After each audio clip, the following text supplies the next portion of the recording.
Je peux pousser un petit coup de gueule quand même, parce que là, on vient de décerner le prix Femina à Philippe Lançon pour L'Embauche chez Gallimard, qui est un livre absolument magnifique. Hein, sur, j'ai cru que vous alliez... Non, sur l'épisode de Charlie Hebdo, qui est un livre qui a un énorme succès, dont on parle depuis...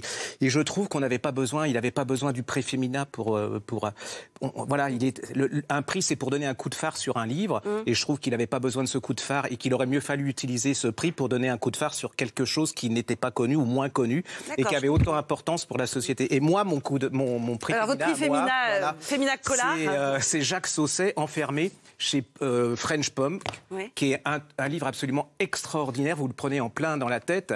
Et c'est un livre qui est... Alors, faut pas paniquer, parce que quand on parle de ça, j'ai un peu peur que ça fasse livre sur thèse. C'est pas du tout c'est pas une thèse, hein. C'est sur Enfermé avec un E, c'est sur ces jeunes femmes qui ont un corps d'homme. C'est-à-dire que dès leur enfance, elles se sont prises pour des femmes, elles sont des femmes, mais elles sont confrontées à leur corps. Et alors cette histoire, c'est un polar. Ça commence... Attendez, ce sont des hommes? Ce sont des femmes avec un corps d'homme, c'est-à-dire que... Eh oui. Merci pour la traduction imagée. Ah bah oui, mais au moins c'est plus clair. Merci. Voilà, donc ça commence, on est dans un braquage, il y a 3 personnes qui font un braquage, il y en a 2 qui sont tuées, et donc il y a cette jeune fille.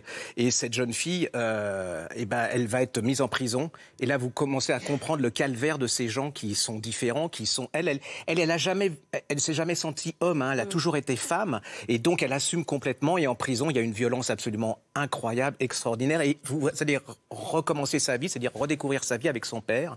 Et son père, lui, il voulait un petit garçon, il voulait le foot, les consoles et tout. Et elle, pas du tout. Elle aime les poupées, elle aime les choses comme ça, elle aime s'habiller, elle est féminine jusqu'au bout. Et il va lui pourrir la vie. Et vous allez redécouvrir, voilà, la vie de cette jeune femme avec... Et il y a une vengeance, parce qu'elle va avoir elle veut se venger de toute cette haine. Vous allez retrouver dans un hospice. Et la fin de ce roman, je ne peux pas vous la dire. Il n'y a pas de violence, il n'y a pas de crime, il n'y a pas de sang, mais c'est une des fins les plus inoubliables que j'ai vues. J'ai lu. Il y a un vieux monsieur qui danse et il y a cette jeune femme. Et là, dans les 10 derniers mots, je crois que c'est une des choses... Vous brûlez d'envie de le dire, mais tu ne vas le dites spoiler. pas. Oui, mais on sent le gars qui va basculer. Tu vas basculer. Vous ne savez pas qui est le vieux monsieur et vous ne... Voilà. Ce qui est bien, c'est que vous avez dit, c'est une des plus belles fins que j'ai vues. Et vous avez fait un petit lapsus. Mais c'est ça, oui, non, mais en fait, c'est un livre qui se voit. Oui. Et c'est un livre très, très, très, très important. C'est pour moi un des événements de l'année. C'est parce que c'est un phénomène de société. On ne parle jamais ou très peu de ce phénomène. Un dernier livre, très vite. Eh bien, alors celui-là, je le garderai plus. Okay. Voilà. On va toujours sur les femmes, c'est Femmes à mobilette de Jean-Luc Seigle chez J'ai lu.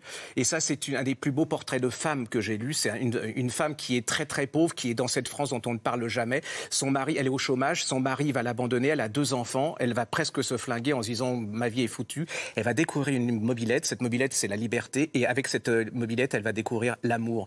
Mais c'est vraiment...